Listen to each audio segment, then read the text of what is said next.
All right, y'all.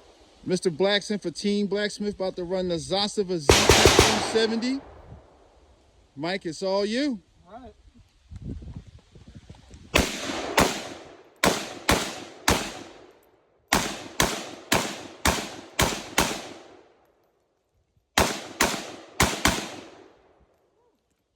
What you thinking, Mike?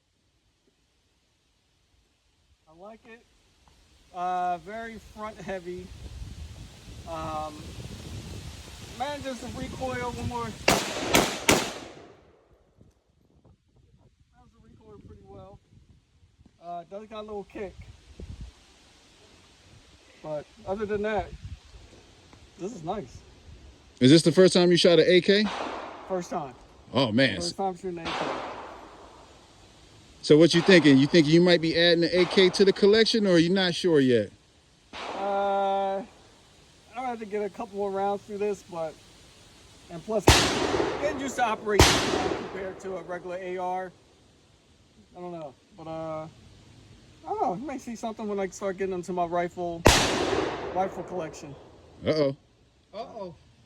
Yeah, that's next, right? Yes, sir.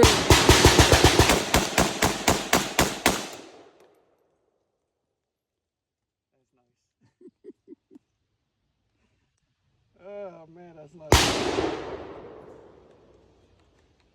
All right. You just pull the handle back, charging handle back. Oh, Should verify clear. All clear. Firearm is clear. You can go ahead and remove the mag, put it on safe, and you're good to go. Different operation. Definitely have to get used to that. Yes, sir. All good.